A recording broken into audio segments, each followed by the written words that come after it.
Hi everyone, welcome to Dungeons Taverns. I'm Saul Sunforge. Today's video is going to be on starting a campaign from scratch. Hopefully I can give you a few tips and an in-depth look to help you with your games. To start the campaign, you need a situation where the party meets up. Usually the location is a tavern. That's the default location it seems to be for most campaigns. But it's cliche for a reason because it works very well. There's nothing wrong with starting in a tavern. You can spice it up a little bit. You can have the party meet up in a tavern where there's a bar fight already in progress, or you can have a town guard or an NPC come in through the door and something could be on fire, or the party meets up at the tavern. When they get there, the tavern is on fire. Or there could be a cult in the basement, for instance. These are just some ways to spice up the tavern introduction.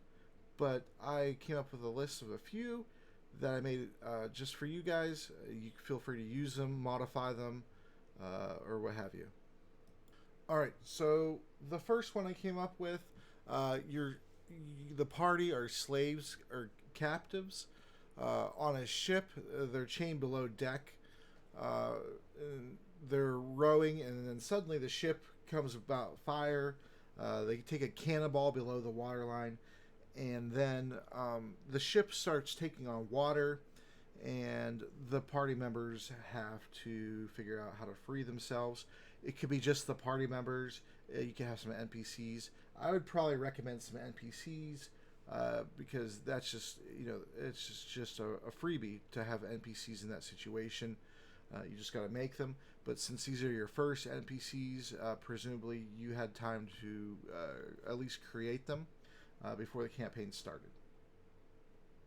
Now you can make it like from the movement of the explosion rocking the ship. You can make it like so some keys slide down the deck to one of the party members, and they'll be able to free themselves, and then they could work to free the others.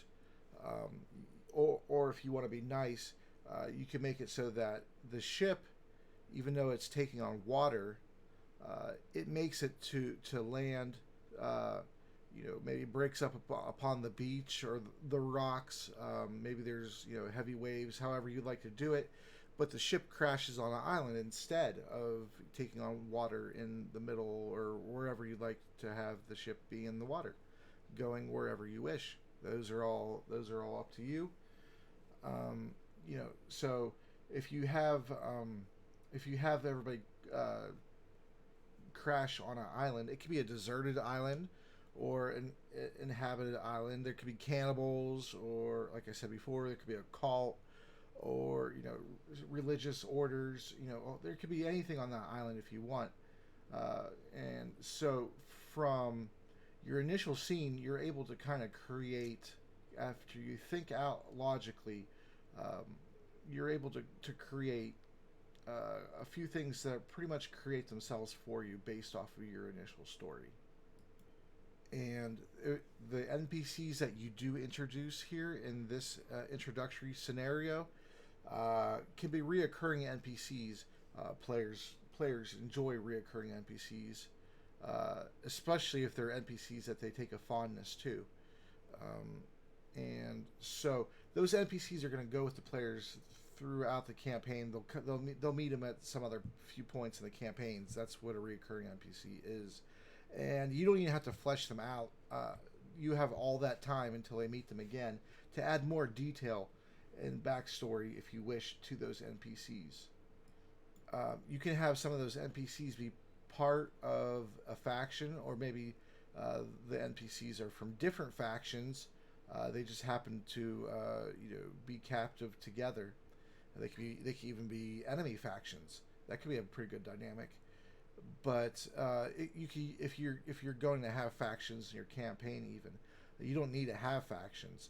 But if you want to introduce a few extra elements into your campaign that you can work with, so you don't work yourself into a corner with a lack of things, creativity, and ideas. The more things that you can think of to add into ideas, the players will let you know what they kind of latch onto, and then you could create out from there instead of making it ahead of time in order to save yourself time. The second one I came up with is for a caravan party. Um, your members of a caravan party uh, as either hired mercenaries or permanent, and then maybe your contract's up, and so you get a little bit of money from that. The party does, and then that's kind of what propels your adventuring career. You start out as the mercenaries for this caravan, and then you decide the exploration adventuring life is for you. So the group can either join together, and that's kind of like the starting group of this caravan. And then as the caravan goes, you can add other mercenaries, which are other NPCs, or if you have players that join your campaign, not on the first session, but maybe just a few sessions in, and the caravan can pick them up, along the way, or you can have your party members at each stop. But then at that point, you kind of want to speed the travel along a little bit. So perhaps you don't want to do that, but you can have the NPCs joining in at the other stops, and you can have maybe one NPC and then the party join in at the initial starting location that the caravan is departing from. And you'll have NPCs built pretty much for you right there in the caravan. You have the driver, and you have the other mercenaries, and you have some people who are the merchants who own the goods. And since it's a caravan, you can have it be as short or as long as you want, and have as many or as little NPCs as you want. And the last tip you can merge it in with, the NPCs are part of different factions. And the reason I mentioned factions again is because players really love factions. They love those options of being able to join the Harpers, or the Wizards of Thay, or there's a whole bunch of different factions that are already in the Forgotten Realms, or you could create your own. It's up to you on how much work you're wanting and willing to do. But if it's your initial campaign, I probably would only start with just a few factions, maybe 2 or 3, 4 maybe. But I wouldn't do too many over that. You don't want to overwhelm yourself when you're just starting out as a DM. If you're a moderate to advanced DM, you've had several campaigns under your belt, then I would definitely highly recommend doing factions if you haven't, and fleshing them out thoroughly, because the wealth of roleplay opportunity is immense. The third start I have for you is the Adventurers Guild in, insert the city name here, whatever city you want to come up with, is in need of heroes. So there's notices posted on the trees and things around the settlements. The players find them, and the notice says that the guild is in need of heroes. You can insert whatever amount you want to pay initially, depending on what level the characters are.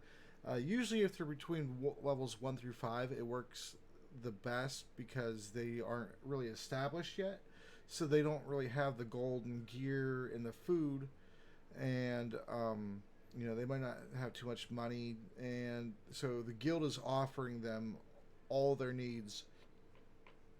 And it doesn't even have to be adventures. They don't even have to stay there. It's just the catalyst to get the excuse me, to get the campaign moving.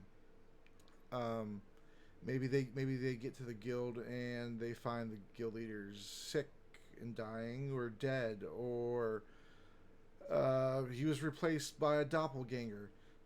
There's so many things. But if you set the city further away, it gives you more time to plan for that city. And that city can actually be your starting city. If you start the group on a rolling start where they're already traveling, It's like you're joining them in progress, where they started traveling maybe a few hours ago or a day ago or something like that. And the more time that you think you need to prepare for the guild and NPCs and the settlement that the guild is in, and things like that, then the longer you can make the journey. But you have to make interesting things along the way. Unless you're just if you're gonna basically fast travel them there through a montage, then you're actually doing yourself a disservice by giving yourself even less time to make things. And in that case, if you're gonna fast travel them and you don't really want to do the whole wilderness travel, explaining, they went through these woods and this icy tundra and things like that, you could fast travel them to their camp at the end of the first night or whatever night it is that you have them starting on this journey. And then you can have an encounter or something when they're setting up camp or when they're about to leave or things like that, and that will buy you time. You could do both. There's a whole bunch of things you could do to buy yourself extra time, but this start is very good, I think, and it leads to a whole lot of anything from exploration to political intrigue. You could fit anything you want in there. You could have you could get there and encounter a rival guild harassing, or things like that. You don't have to stay with the guild, like I said. You could just have the players do the initial job to get them to the city that you want to get them to, in order to have the quests and the NPCs and things like that ready. But it'll afford you the time to do so. The fourth idea that I had, and these are just numbered for your convenience, it's not like in order of precedence or anything on my part. So the fourth one is the party grew up together as a group of friends from a young age, but have grown into adults, and they went their separate ways to make a life of their own. A family, get a job, move somewhere to a different city, a bigger city preferably, get a house, all the IRL concerns, really. And then a member of the group, which is an NPC, has died or they've gone missing, because I'm giving you additional options within the options, so you can change it up slightly with my other suggestions if you wish. So he or she has gone missing and left a sum of money or property or commercial or industrial business that might be in disrepair. It's up to you, and if you choose the sum of money, it's up to you. And then, of course, the group will have to venture home.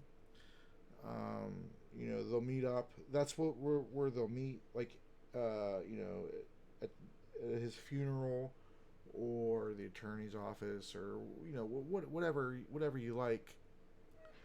And they could get his assets according to his will if they come together and insert fulfillment here. So really, anything you want. They set aside their differences. They work for so and so, who has the money, and they'll only give it up for completion of blah blah blah. And you can really go. I mean, you could really go pretty far with that one. And I'm writing these and then just putting them in with the edits or whatever. So I'm writing them on the spot. I don't, we could do that. We could do the fifth one right. Yeah, we'll do the fifth one right now.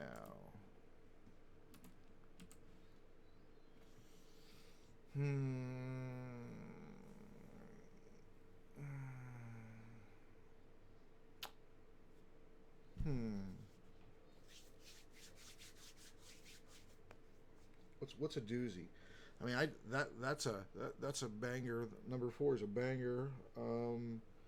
What is a what? How can I top that? That's so many choices. Wow. I mean, if you use my alternate choices, you'd have probably 10 more different, at least 10 other endings, or not endings. Excuse me, introductory periods. Let's see here. Number 5.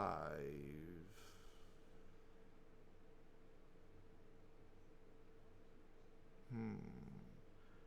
Oh. Mm, this is if you want to do a level 0 party. You want to start them out at level 0. So they're gonna have to be very very careful. Um, and so this is before they have their jobs, so they don't get any proficiencies and things like that. But from level 0 to level 1 is hardly nothing. The goal is staying alive to get to level 1. Um, let's see. Um,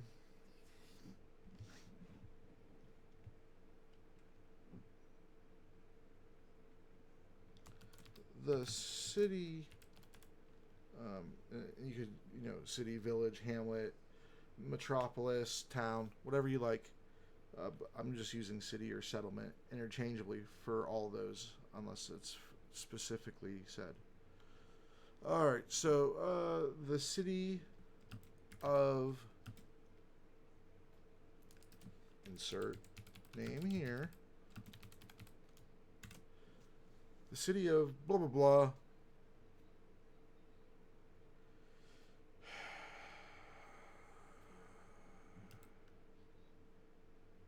has raided and captured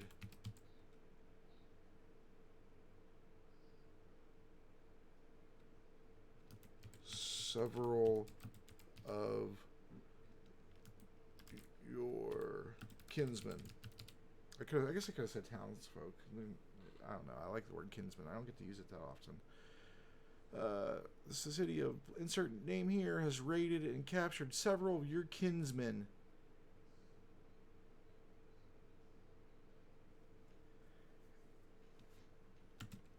As one of the capable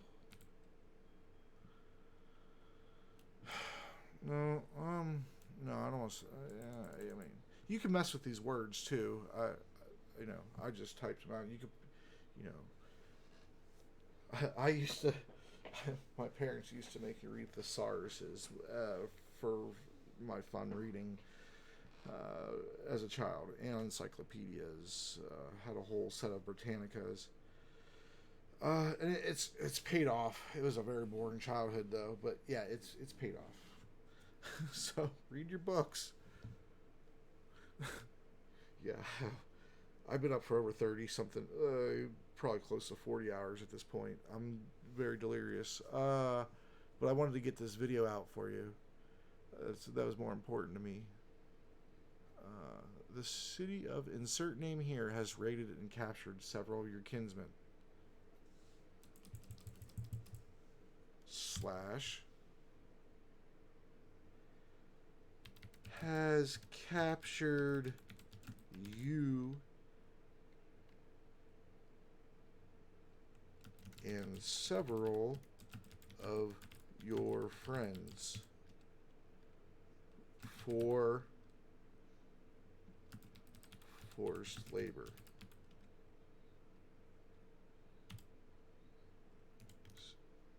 Sacrifice.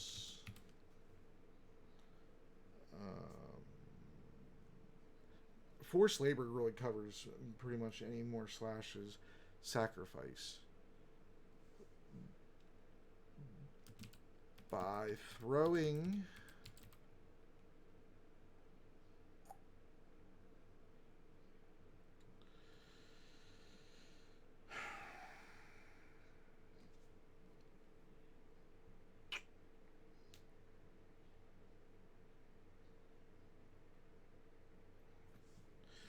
by throwing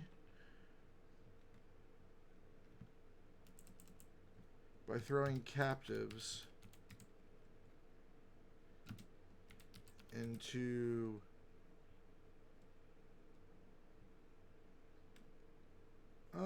I guess it would kind of have to be like sort of a labyrinth, like a maze or a labyrinth. By throwing captives into, or okay, yeah, into the maze. Oh, yeah. Well, hold on. I gotta go to the next line here. Maze / labyrinth. I think I spelled that right. I don't know. I know I made some spelling errors in here. Punctuation, I don't terribly care. Just my message. Alright, so the city of insert name here has raided and captured several of your kinsmen, / has captured you and several of your friends for forced labor / sacrifice by throwing captives into the maze labyrinth.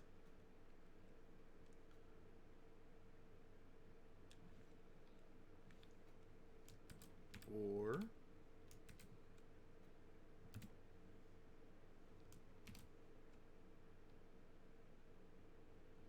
that doesn't matter. Wait, hold on. Or there we go. That's what I was doing. I reversed it. We're throwing captives into the maze labyrinth.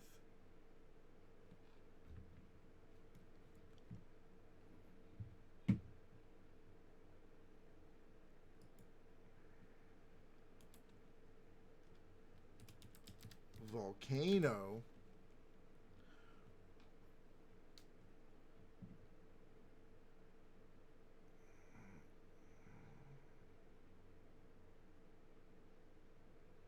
Or no, I don't need that or no more. I'm just using slashes. But maze labyrinth, volcano.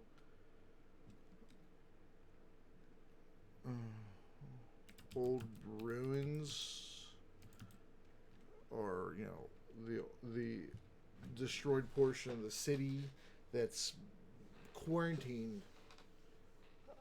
You could really so many. So I probably did beat number 4 with number 5. All right. So insert here, screen and capture several of your kinsmen, and then of course insert the name of your city. Let's see, forced labor. So your kinsmen captured you. So your friends from insert your city here. DMs. This is all notes to the DMs. For forced labor, sacrifice by throwing captives into the maze labyrinth, volcano, old ruins, for the whatever daily. No, not daily. No, maybe not daily.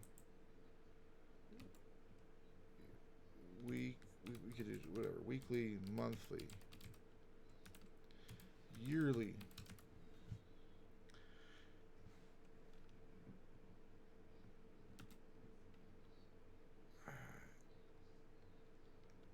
And it's been insert length of time and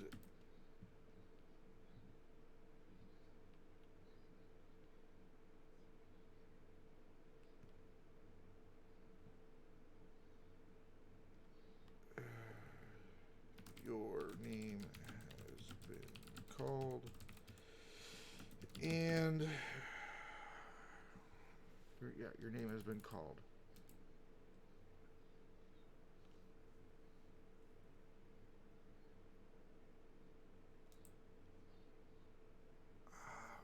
For sacrifice.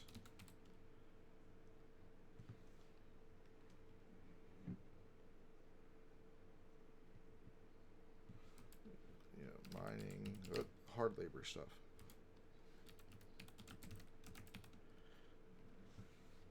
I went past the hard labor.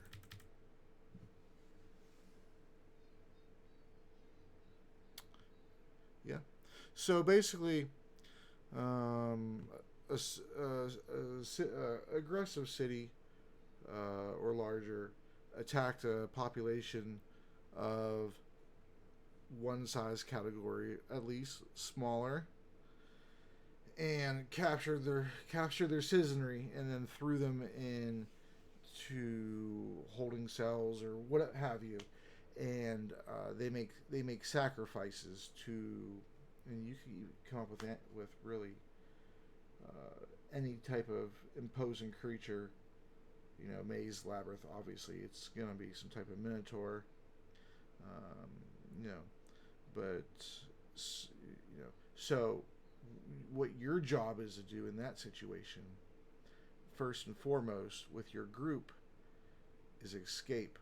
They could be strangers, even from the same town, strangers, and it's just you happen to be the name selected, and so you're no longer strangers. You're becoming, you know, bound by a situation.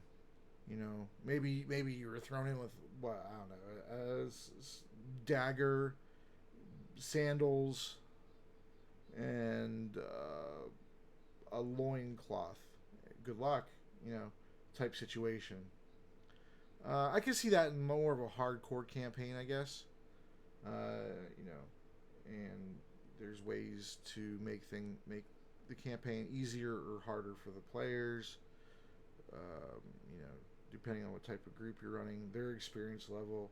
If you're new, I wouldn't suggest adjusting really much of anything until you get a decent grasp on how things work and how your changes could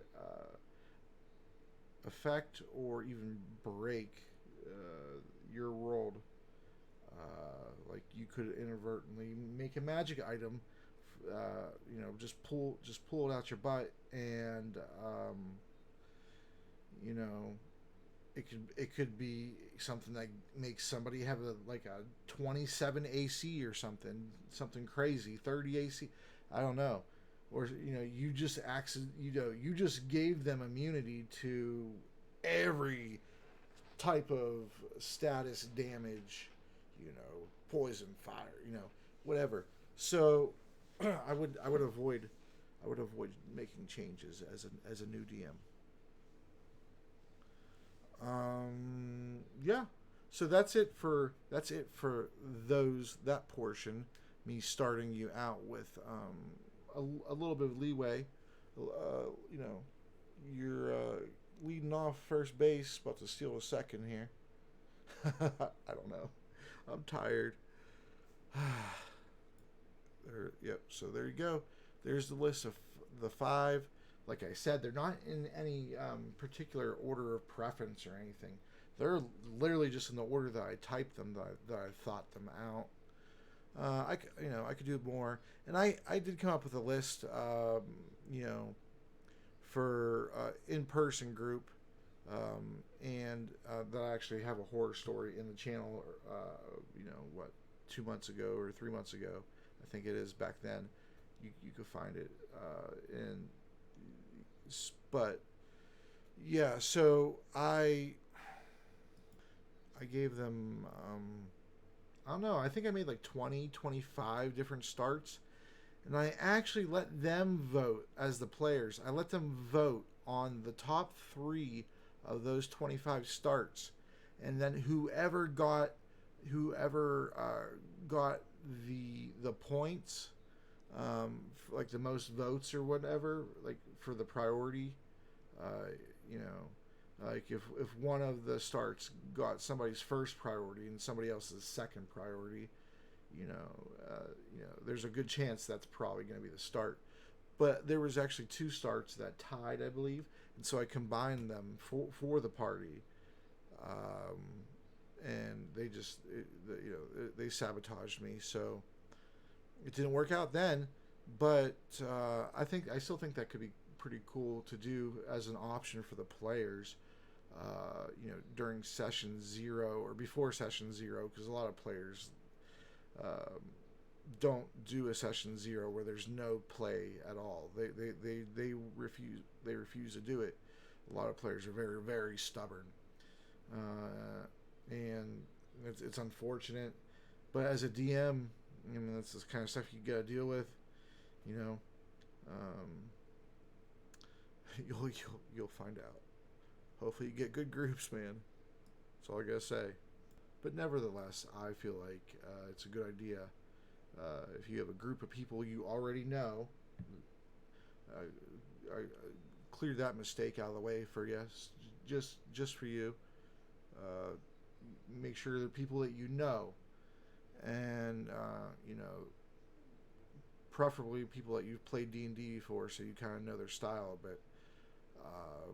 But I still think it could be good to offer 2 or 3 choices, and then have them pick their favorite of 2 or 3 choices. Even you don't have to do 25 like me. I'm a loony bin, and that's some of the things that I like to do for my players, just because I enjoy seeing them smile, and I enjoy evoking emotions in them through the collective storytelling that we are doing together. All right, so since I use the numbers to do that, I'm doing letters for the main bulletins here, and I could probably highlight them and all that kind of stuff. But you could pause the videos if you like to read what's written. I'm paraphrasing, and just kind of going with my normal style, but I'm still getting used to the whole YouTube preparing all of your stuff and not doing it live. So I'm trying to give like the compromise, I suppose. But the next point, I keep going on tangents, and I do that when I'm tired, more so. The next point is location. When you're first starting out a campaign, and especially as a new player, and like I said, a lot of these are going to do with new players. If you have experience or you have the confidence to try it as a new player, and you're building out your setting, or your homebrew, or you're inserting these things into a module. You want to limit how much you're gonna build, and yeah, that makes me kind of a hypocrite a bit, because I love building, but I also have a lot of experience at it. But you, as a new player, as a new DM, you just want to build the box, right? You don't need to make the huge box. You want a small box, right? And so yeah, I should do a large screen if I'm going to do hand gestures, because I'm Italian. But yeah, if you want to do a small, do a small box, give them enough room to get to the edges of it, right? And then you kind of build the box out. So what I'm trying to say, in other words, is just do for a session.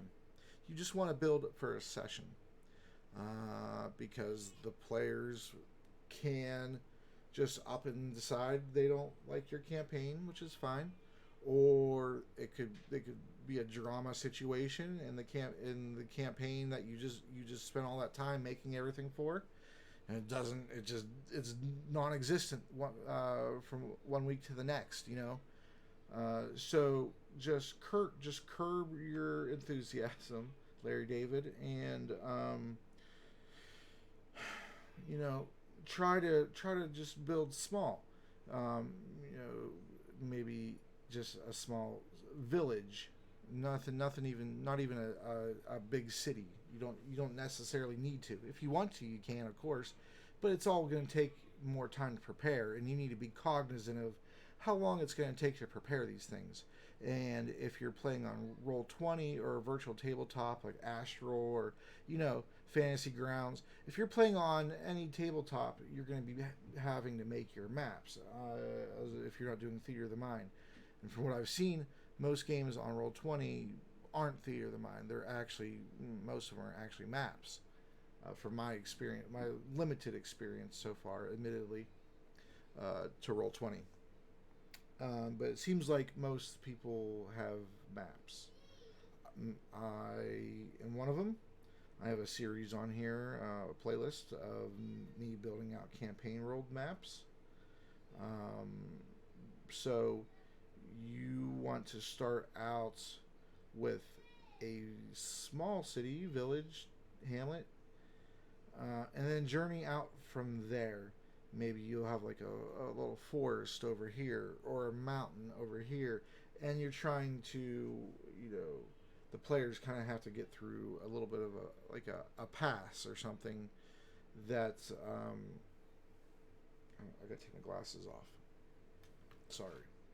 But some type of obstacle or something so that the players aren't able to venture too far yet. And that's just because when you're planning, you're going to tend to overplan, right? It's not to railroad the players. It's to railroad yourself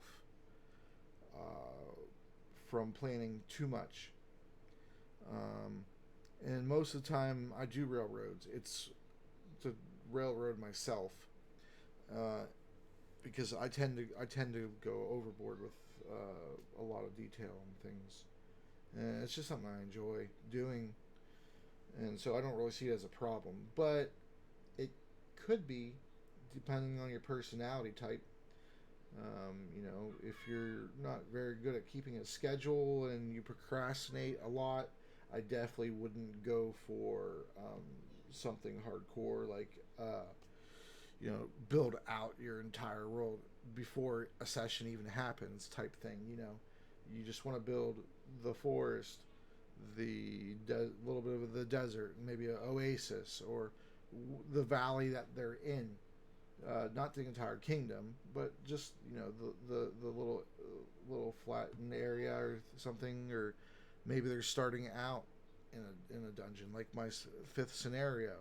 Well, then your very first session, you don't got to make any part of the city. You can make one NPC, the one who's throwing everybody in, or you can have a secondary if you're going to start them being pushed in, but you can also just start them out, maybe bound together or maybe not, in the dark. And they have to find their way out of this place that they've not been to, by the way, to clarify. So it's going to take them time, especially if you do the level 0 suggestion I gave. That's really hardcore, so your players may not like it because it's a throwback to prior editions, right? And the way D&D seems to be going is maybe a little bit less options and a little bit less save or die type things, which those, like, I don't think you should only have, if you don't make one save you're dead. I don't think that. I think two should be like the minimum probably. But there isn't terribly many mechanics in 5e there like that. There's Petrification, of course, from a Gorgon or a Medusa or whatever creature you have. You could give Petrification to anybody if you want, any monster. You can even give it to an NPC if you wanted to, a humanoid NPC. Whatever you want to do. It's your game, man. But yeah, location. Start small, grow out a little bit on each side from there, and then the players will show you which way they're going, and then eventually you'll be able to start kind of being able to get a sense for them, and their characters. If they're playing their characters pretty decently, you'll be able to get a consistent read on them, and so you'll be able to kind of predict their motivations and things. Like you'll know their motivations, so you'll be able to predict their next move. Uh, they'll kind of tell you, and if they do not give you any indication, maybe ask. Maybe ask them. Say, hey, I need to know what way you guys are going, so I don't railroad you into a situation that you're not interested in. So you could do those types of things at the end of sessions. Just like, hey, what did you guys want to do next session? Did you want to go do a dungeon? Did you want to explore the quest board? Did you want to do some downtime activity? Depending on what's going on in the campaign, the later on in the campaign, the more things are a little bit convoluted, but you'll get there later, and I'll help you with that too. We'll make a video for what comes later. This is what comes first.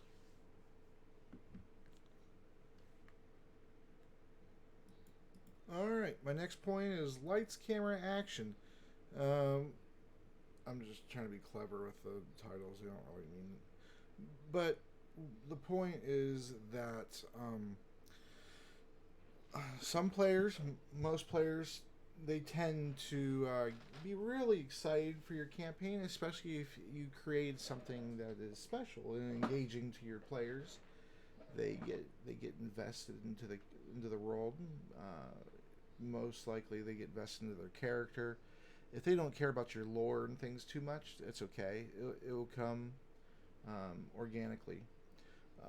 But the main point is that players get excited, and they will tend to try to take as much spotlight as they can, and it's up to you to adjudicate the attention around, right? You dish out the attention like Oprah giving out free cars, and you get attention, you get attention, you get attention, you all get attention, and some players may not like that, and they may leave your campaign, but it's okay.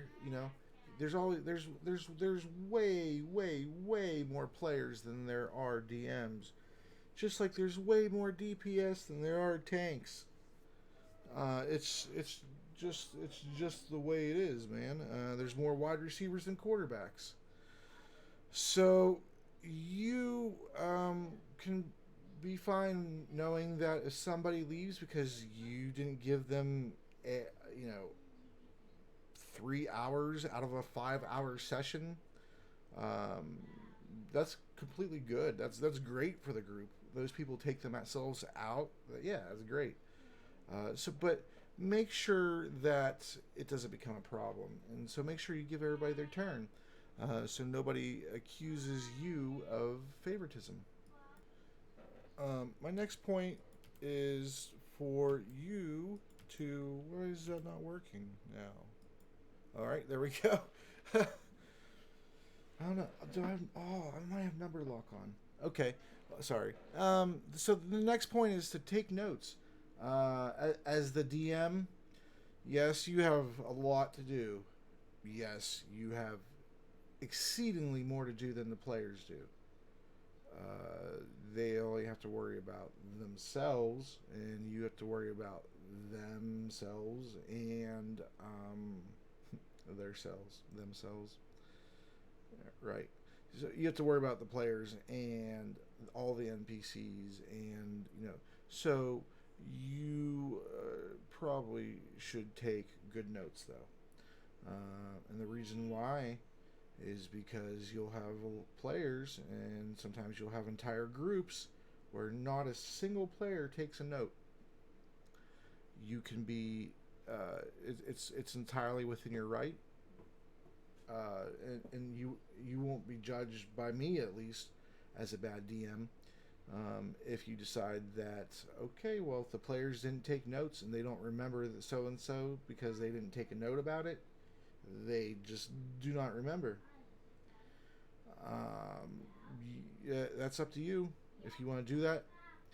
A lot of players will get kind of feisty with you over those types of things. So, um, but you want to take notes for yourself, so this way you can know what the to do list is really. You know, what quests do the players have that they said that they were interested in taking. Um, you know, and after some time, you know, as long as you have the world decently populated and things, you know, which at a certain point you will, the players will start getting so many quests that they wish to do, or that individual party members wish to do because they talked to certain NPCs that not everybody else did. They'll have their own individual quests, and the party they're not gonna, they're not gonna take notes and remember these things. So if you want to be the nice generous DM, they'll say, hey, I remember this event, but I don't exactly remember that event.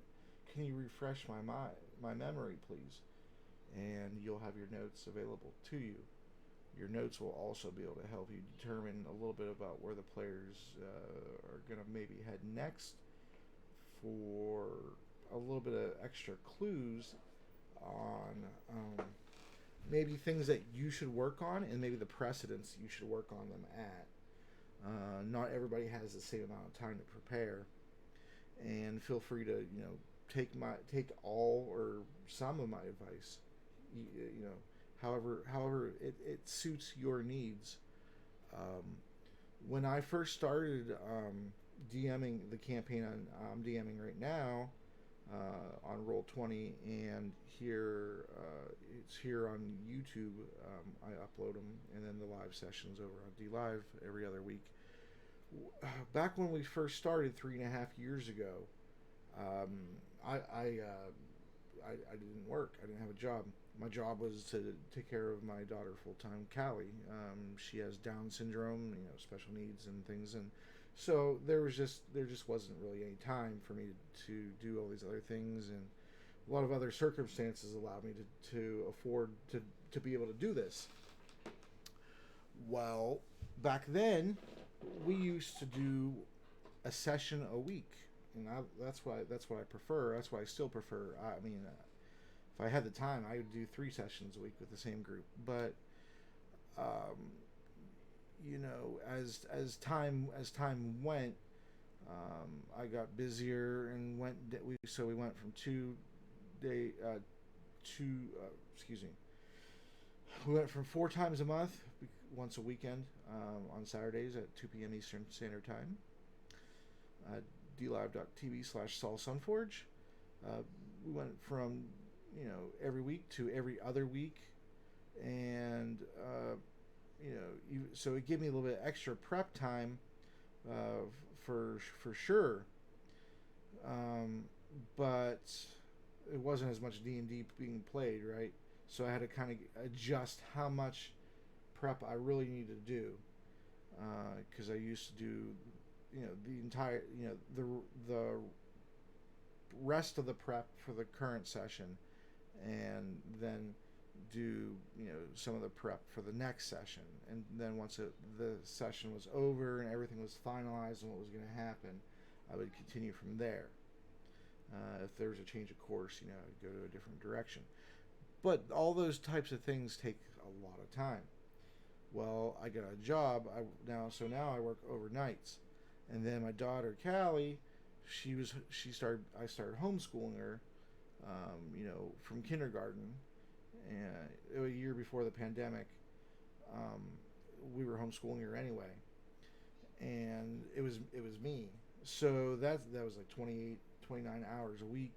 Then the job now, and what I'm saying. So just your notes are going to help you save your time, whatever time you have. If you're making maps, that's going to be most of your time.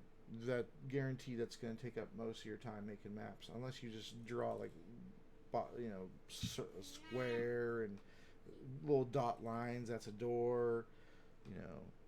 things like that. But if you're making, you know, a map on Incarnate or Dungeon Fog or, you know, all the other ones that are out there that I've tried quite a few of.